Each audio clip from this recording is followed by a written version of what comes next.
Hello and welcome viewers. This is Idris and along with me is Mrs. Annapurnaji. As the nation is celebrating the Republic Day, and we have come up with a special program wherein we'll discuss a lot about Mr. B.R. Ambedkar, and we'll talk about history, his life and vision. And Annapurnaji has a couple of words to share with you.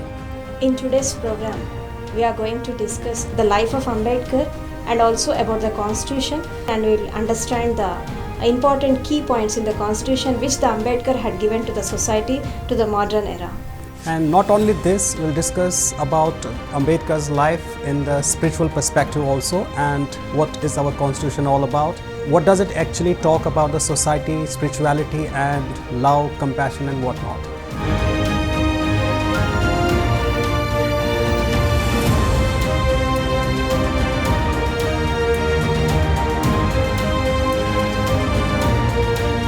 The Constitution of India came into force on January 26, 1950, replacing the Government of India Act 1935 as India's governing constitution and transforming the country into a newly constituted republic. India's transition from an autonomous Commonwealth country with the British monarch as nominal head of the Indian Dominion to a fully sovereign republic with the President of India as the titular head of the Indian Union is also commemorated on this day. The Indian Constituent Assembly adopted the Constitution on November 26, 1949, and it went into effect on January 26, 1950 with a democratic government system, completing the country's transition to becoming an independent republic. The date of January 26 was chosen as Republic Day since it was on this day in 1930 that the Indian National Congress proclaimed the Declaration of Indian Independence, that is Purna Swaraj, by departing British regime. Ambedkar was a philosopher, thinker, and he is also a philanthropist, and he had given a new approach and new outlook to the modern man to live with equality, liberty, fraternity and also with equanimity. And he had created a revolution with his books and with his teachings and also with his speeches. And also he is the father of Indian Constitution, and through Constitution he had given a scientific analysis. He had given a complete structure of the society in his Constitution. Dr. B.R. Ambedkar, who is perhaps best known as principal architect of Indian Constitution and staunch champion of Dalit rights, or untouchables as they were referred to in colonial India. He played a key role in the discussions leading up to independence. For example, as one of the two untouchable delegates chosen by British to attend the round table conferences on India's constitutional rights in early 1930s. He also served as the first Minister of Law and Justice in post-colonial India between 1947 and 1951. Through his Constitution, he had given a complete societal structure, how it will develop and how people get uplifted in the society without any discrimination of caste, creed, greed and religion. And also he had given a very scientific analysis through his Constitution for the overall development of the country and also overall development of the humanity, especially in India. Dr. Ambedkar was born in 1891 in Mahu of Madhya Pradesh into an untouchable caste known as Mahar, a group which was viewed by British as inferior village servants. He experienced discrimination from an early age, which he described vividly in his later writing. His father was Ramji Sakpal, who was an army officer in British India Army. Dr. B.R. Ambedkar was the 14th son of his father. Bhimrao Sakpal was his mother. His family was of Marathi background from the town of Ambawade. Dr. B.R. Ambedkar was born as a Dalit and he was treated as an untouchable. He was subjected to regular social and economic discrimination. Although Ambedkar attended school, he and other Dalit students were treated as untouchables. They were separated from another group of students from other castes and were not given attention by teachers. They were not allowed to sit with other students for their own drinking water. He used to drink water with the help of a peon, as he and other Dalit students were not allowed to touch anything. His father retired in 1984 and his mother passed away 2 years after they moved to Satara. Of all his brothers and sisters, Ambedkar was the only one who passed his examination and went to high school. Later in high school, a Brahmin teacher changed his surname from Ambedkar, which was given by his father, to Ambedkar in records. This shows the level of discrimination that was done on Dalits. Before independence, Ambedkar in his childhood has faced so many discriminations on the name of caste, untouchability, and also so many different types of situations he had faced in his childhood. So from this discriminations, he had revolted and he has struggled so much since from childhood. Though from his struggle, he has created a revolution. In 1987, Ambedkar became the only untouchable to get enrolled at the Elphinstone High School. In 1906, Ambedkar, who was 15 years old, married a 9-year-old Ramabai. The marriage was done by the couple's parents as per the rituals. In 1912, he obtained his degree in political science and economics from Bombay University and was employed by Baroda state government.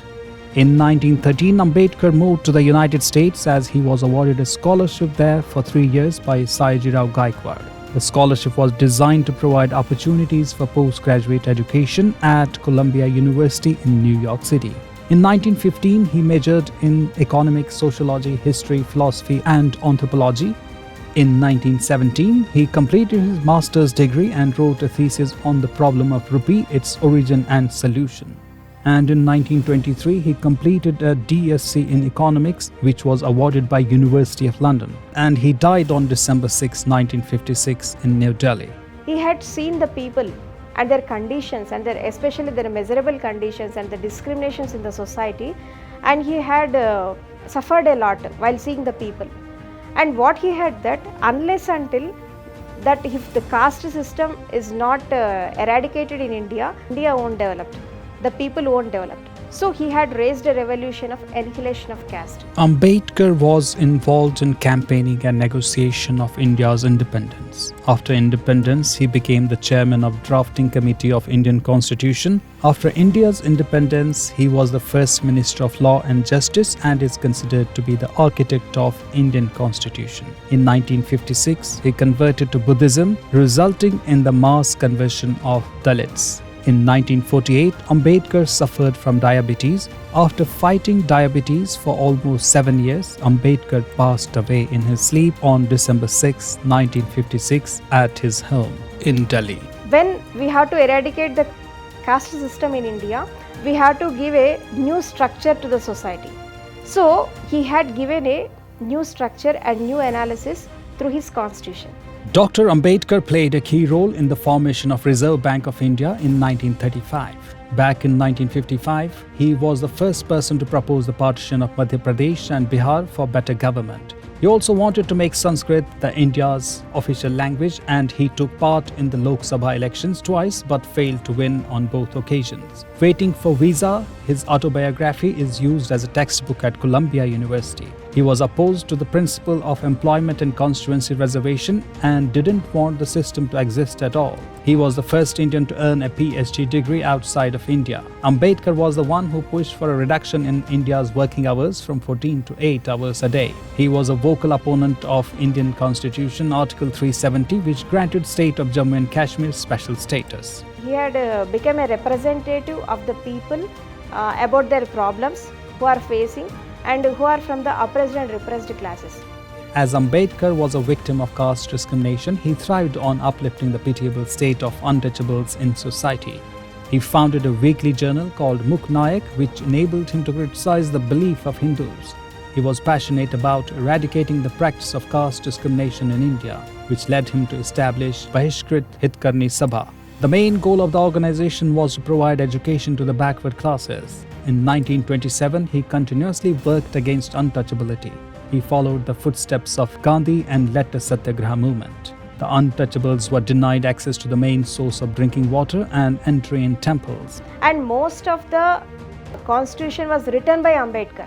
Of course, so many members are there in that committee, But Ambedkar has taken a major responsibility to write the constitution, and he had taken 3 years to complete the constitution. He fought for the rights of the untouchables. In 1932, the Pune Pact was formed that allowed reservation for the depressed class in the regional legislative assembly and central council states. In 1935, he founded the Independent Labour Party, which secured 14 seats in Bombay election. In the constitution, Ambedkar had majorly focused on the reservations. The misconception will be there that most of the people think that the reservations are confined to some categorized people only. Why this misconception has came in the present society? These politicians especially, they have amended the constitution so many times. And what is there in the original constitution, everybody, they don't know, that they are unaware of that points in the constitution. In 1935, he published books such as Annihilation of Caste, which questioned orthodox Hindu beliefs, and the very next year, he published another book by the name Who Were the Shudras, in which he explained how the untouchables were formed. He also established the Finance Committee of India. It was through his policies that the nation progressed both economically and socially. In 1951, the Hindu Code Bill was proposed to him, which he later rejected and resigned from the cabinet. He contested for the seat of Lok Sabha but was defeated. He was later appointed to Rajya Sabha and remained a member of Rajya Sabha until his death in 1955. Nowadays, the people are not aware of the original constitution written by Dr. V.R. Ambedkar. They don't know what are the points he had given in the constitution. Majorly when we see in the concept of democracy, the people only know that democracy means of the people, for the people and by the people. And hardly they will know the fundamental rights and the fundamental principles. P.R. Ambedkar was a leading social reformer and an activist who dedicated his entire life to betterment of Dalits and other socially backward classes of India. Ambedkar continuously fought for the eradication of caste discrimination that had spread like a disease in Indian society. As he was born in a socially backward family, Ambedkar was a Dalit who was a victim of caste discrimination and inequality. However, against all odds, Ambedkar became the first Dalit to complete higher education. He then went on and completed college and got a doctorate in economics from London University. He entered politics entirely aiming to fight for the rights of the backward classes and against the inequality practiced in society. After India became independent, he went on to become the first Law Minister of Free India and the chief architect of Constitution of India. Later in 1956, he converted to Buddhism as he considered it to be the most scientific religion. The main reason behind the Republic Day was freedom, equality and bliss. If you don't achieve it, your life is waste. Why? Because in the 70 years of independent India, the country got independence, but most of the people are still in the slavery itself. So, if you want to become liberated, become independent, you have to invite changes in your personal life and also public life. So, for that, the Ambedkar had given a new outlook through his constitution, through his teachings, through his books. Read this, understand this, and try to change your life and try to change the society at large. Thank you very much. I hope you liked this program. Thank you for being with us.